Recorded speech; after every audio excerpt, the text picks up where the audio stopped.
Baik, bismillahirrahmanirrahim. Assalamualaikum warahmatullahi wabarakatuh.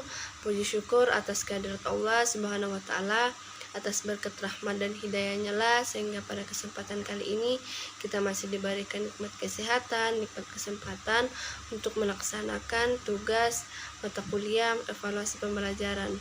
Nah, di sini kami akan memaparkan hasil diskusi kami tentang materi ranah kognitif, ranah afektif, dan ranah psikomotor. Nah, saya sendiri atas nama Wardah Sahra selaku moderator, dan adapun teman kelompok saya atas nama Indriani dan Isnaini. Nah, langsung saja saya akan mempersilahkan teman kelompok saya untuk memaparkan materinya. Saya persilahkan.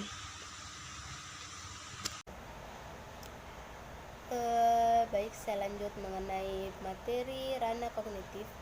Ranah ini meliputi kemampuan menyatakan kembali konsep atau prinsip yang telah dipelajari, yang berkenaan dengan kemampuan berpikir, kompetensi memperoleh pengetahuan, pengenalan, pemahaman, konseptualisasi, penentuan, dan penalaran.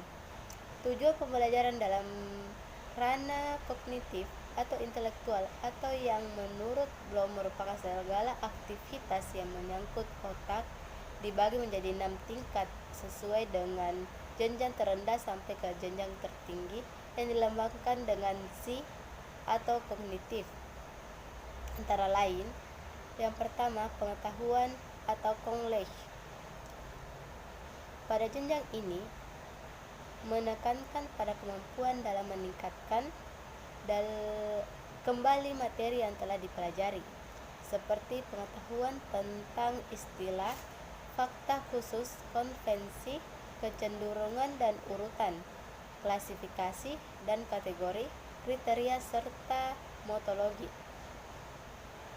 Tingkatan atau jenjang ini merupakan tingkatan terendah yang menjadi persyaratan bagi tingkat selanjutnya. Di jenjang ini peserta didik menjawab pertanyaan berdasarkan dengan hafalan saja. Kemudian yang kedua, pemahaman atau comprehension. Pada jenjang ini, pemahaman diartikan sebagai kemampuan dalam memahami materi tertentu yang dipelajari. Kemampuan tersebut yaitu yang pertama, translasi. Translasi merupakan kemampuan mengubah simbol dari satu bentuk ke bentuk yang lain. Kemudian interpretasi, kemampuan menjelaskan materi. Kemudian yang selanjutnya, ekstrapolasi. Ekstrapolasi yaitu kemampuan memperluas arti. Di jenjang ini, peserta didik menjawab pertanyaan dengan kata-katanya sendiri dan dengan memberikan contoh baik prinsip maupun konsep. Adapun yang ketiga, penerapan atau application. Pada jenjang ini, aplikasi diartikan sebagai kemampuan menerapkan informasi pada situasi nyata, di mana peserta didik mampu menerapkan pemahamannya dengan cara menggunakannya secara nyata. Di jenjang ini, peserta didik dituntut untuk dapat menerapkan konsep dan prinsip yang ia miliki pada situasi baru yang belum pernah diberikan sebelumnya. Kemudian yang keempat, analisis atau analisis. Pada jenjang ini, dapat dikatakan bahwa analisis adalah kemampuan menguraikan suatu materi menjadi komponen-komponen yang lebih jelas. Yang pertama, analisis elemen atau unsur, analisis bagian-bagian materi. Yang kedua, analisis hubungan atau identifikasi hubungan. Yang ketiga, analisis perorganisasian, prinsip organisasi atau identifikasi organisasi. Kemudian yang selanjutnya yaitu kelima, sintesis. Pada jenjang ini, sintesis dimaknai sebagai kemampuan memproduksi dan mengkombinasikan elemen-elemen untuk membentuk sebuah struktur yang unik. Kemampuan ini dapat berupa memproduksi komunikasi yang unik, rencana atau kegiatan yang utuh, dan seperangkat hubungan abstrak. Kemudian yang keenam, evaluasi atau evaluation. Pada jenjang ini, evaluasi diartikan sebagai kemampuan menilai manfaat suatu hal untuk tujuan tertentu berdasarkan kriteria yang jelas. Kegiatan ini berkenaan dengan nilai suatu ide, kreasi, cara, atau metode. Menurut Bloom, paling tidak ada dua jenis evaluasi, yaitu evaluasi berdasarkan bukti internal, evaluasi berdasarkan bukti eksternal. Sekian materi dari saya. Kemudian dilanjutkan materi kedua, Wardah Sahra, dipersilahkan. Baik, bismillahirrahmanirrahim. Assalamualaikum warahmatullahi wabarakatuh. Terima kasih atas kesempatan yang diberikan kepada saya. Saya atas nama Wardah Sahra dari kelas 02 Tata Busana. Di sini saya akan menjelaskan materi yang berjudul ranah afektif. Nah, ranah afektif, istilah ranah afektif dalam bahasa Indonesia berasal dari kata ranah yang berarti bagian atau satuan perilaku manusia, dan afektif berarti berkenan dengan perasaan. Jadi, ranah afektif merupakan bagian dari tingkah laku manusia yang berhubungan dengan perasaan, sedangkan dalam bahasa Inggris dikenal dengan istilah affective domain. Menurut Anita Ewald, the affective domain is emotional objective. Maksudnya, ranah afektif merupakan tujuan-tujuan yang berkenan dengan kondisi emosi seseorang. Dalam hal ini, ranah afektif dimaksudkan untuk menggugah emosi siswa agar ikut berperan penting dalam kegiatan belajar mengajar. Nah, aspek-aspek ranah afektif.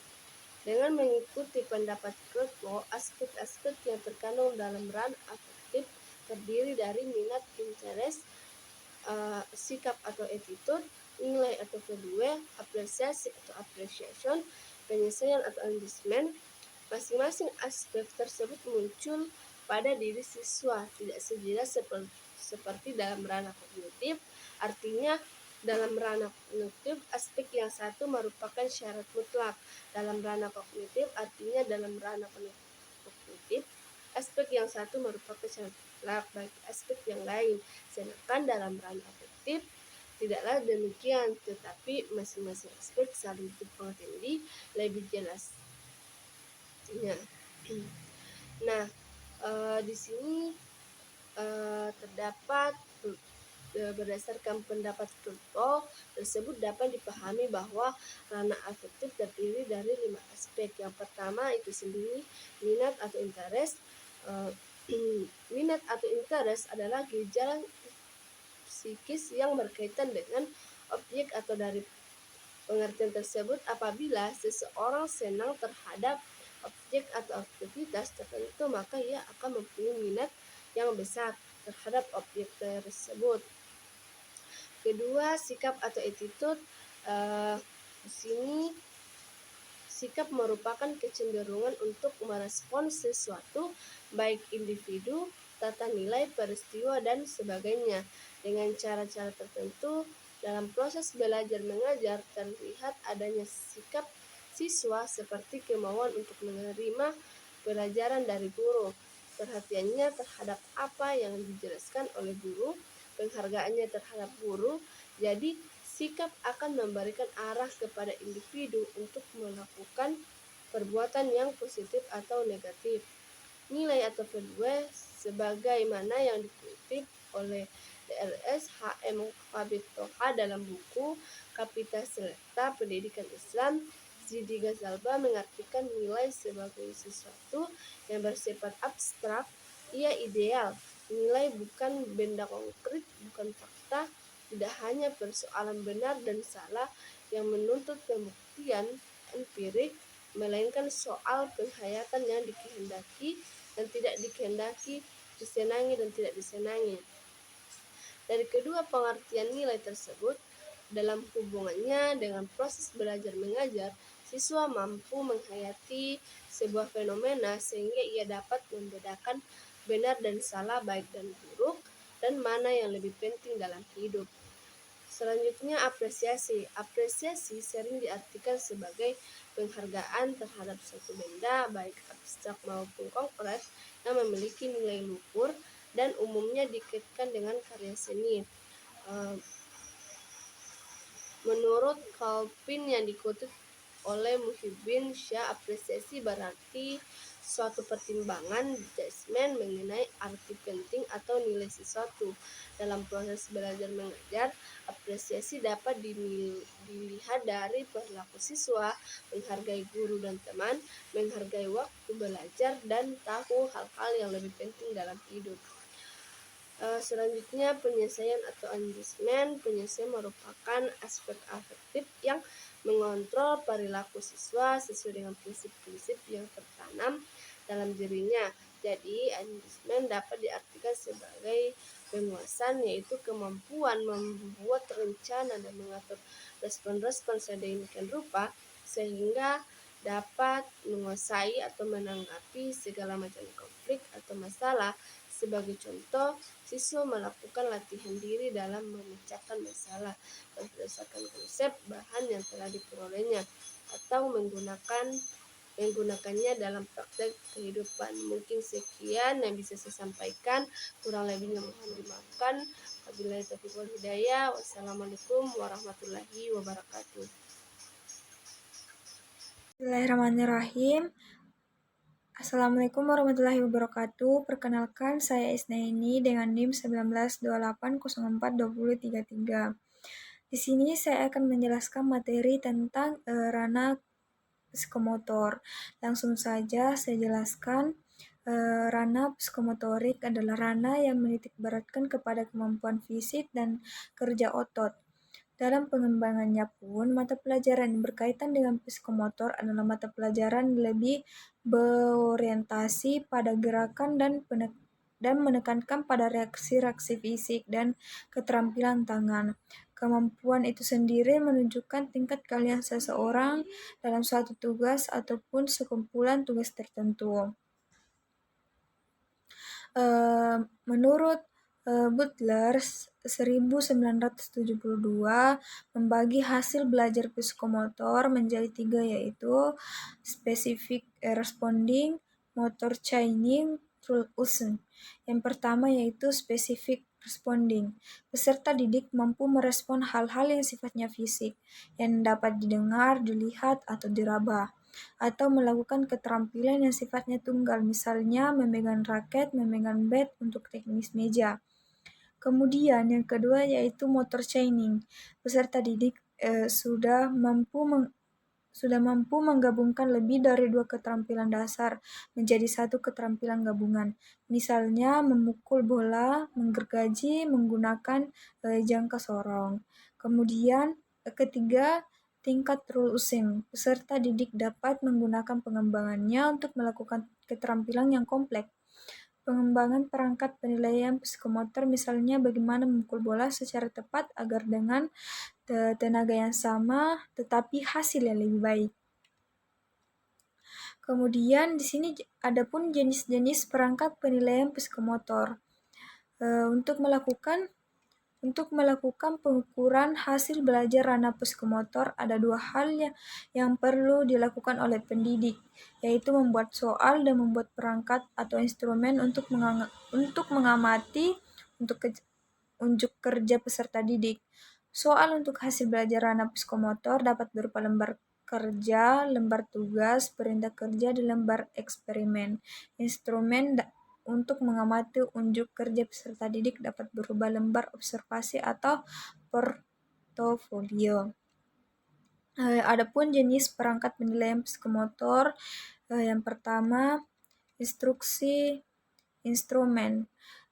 Sama halnya dengan soal ranah kognitif, soal untuk penilaian ranah psikomotor juga mengacu pada standar kompetensi yang sudah dijabarkan menjadi kompetensi dasar.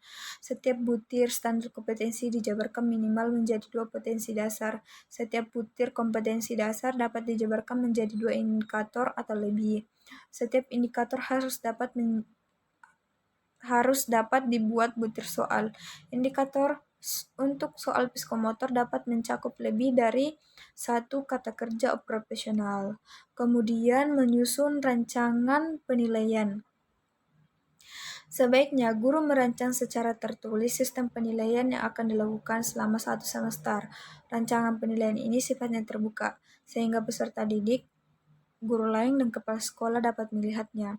Adapun langkah-langkah penulisan rancangan penilaian adalah yang pertama, mencermati silabus yang sudah ada. Kemudian yang kedua, menyusun rancangan sistem penilaian berdasarkan silabus yang telah disusun. Selanjutnya, rancangan penilaian ini diinformasikan kepada peserta didik pada awal semester. Dengan demikian, sistem penilaian yang dilakukan guru semakin sempurna atau semakin memenuhi prinsip-prinsip penilaian. Kemudian, menyusun kisi-kisi. Kisi-kisi merupakan matris yang berupa spesifikasi soal-soal yang akan dibuat. Kisi-kisi merupakan acuan bagi penulis soal, sehingga siapapun yang menulis soal akan menghasilkan soal yang isi dan tingkat kesulitannya relatif sama. Kemudian, menyusun instrumen penilaian psikomotor. Instrumen penilaian psikomotor terdiri atas soal atau perintah dan pedoman peskoran untuk menilai unjuk kerja peserta didik dalam melakukan perintah atau soal. Kemudian menyusun soal. Langkah-langkah pertama yang harus dilakukan oleh penulis soal ranah psikomotor adalah mencermati kisi-kisi instrumen yang telah dibuat. Soal harus dijabarkan dalam indikator dengan memperhatikan materi pembelajaran. Kemudian pedoman penskoran. Pedoman penskoran dapat berupa daftar periksa, observasi, atau skala penilaian yang harus mengacu pada soal atau lembar, tugas atau perintah kerja. Ini selanjutnya dijabarkan menjadi aspek-aspek penilaian yang diamati. Kemudian penilaian ranah psikomotor. Penilaian ranah psikomotorik biasanya dilakukan dengan tes unjuk kerja atau tes perbuatan praktek. Baiklah, itulah yang dapat saya sampaikan. Saya serahkan kepada moderator. Sekian, Assalamualaikum warahmatullahi wabarakatuh.